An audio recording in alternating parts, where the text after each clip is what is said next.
Howdy folks, Doc here with Last Best Tool, and I like to do videos that compare Klein and Milwaukee head to head. You know, it started with that switch over between the big boxes and Lowe's getting Klein and Home Depot dropping it and really pushing the Milwaukee. And usually they're similar tools.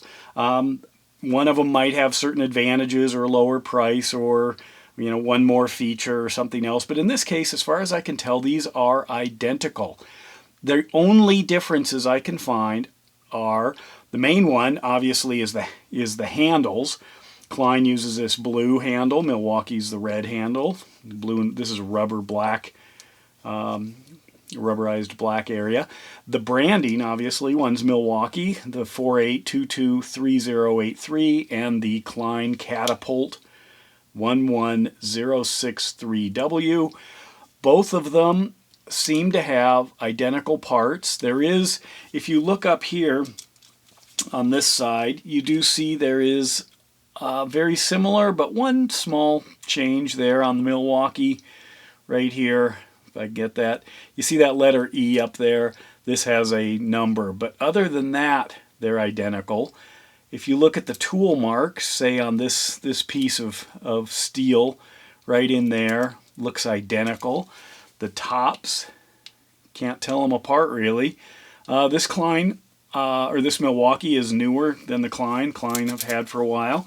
On the back, there is a little bit of a branding difference, only as much as these things, which are actually Klein and Milwaukee, kind of probably trademarks, but once you get to the words and stuff, a little bolder on the Milwaukee, but very similar. And then the big difference would be chrome on this washer or this plate cover here, and black on the Milwaukee. And obviously they use a chrome screw all the way through. But otherwise they are identical. Every piece, everything that you look at is identical. Down almost to the tool marks.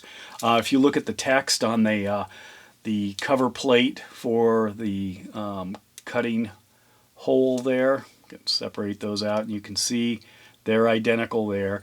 I don't remember how much these guys are. These aren't very expensive. They're like $29. I think that's probably close to what the Catapults were. They're surprisingly not that expensive. But then they're pressed steel, both made in Taiwan. And I imagine both out of exactly the same factory. They just go to the laser etching and the handles for something different. It's probably other companies with these exact same things. So if I had to say which one's the winner, it is a perfect tie. If Klein had orange handles, I'd choose that just because of the orange, but otherwise there it is. These wire stripper and cutters designed for one-handed wire stripping seem to be sourced from exactly, not only the same factory, probably the same assembly line, probably the same workers putting these things together. Same parts, materials, construction, and of course operation. So anyway, there it is. I guess we have crossed the line, and now Klein and Milwaukee are identical. No winner there. When it comes to other stuff though, Klein's got a lot of great things, but I still really am impressed with these Milwaukee strippers. The larger ones, I think the small ones do just fine. There have been a few people that said they wear out a little quicker, but there's that. They are not USA made. And Klein has got tons of great electrician's tools. But thinking that they're from the same source, I guess, well, here we go. It's not just similar, it's the same. And with that, Doc out.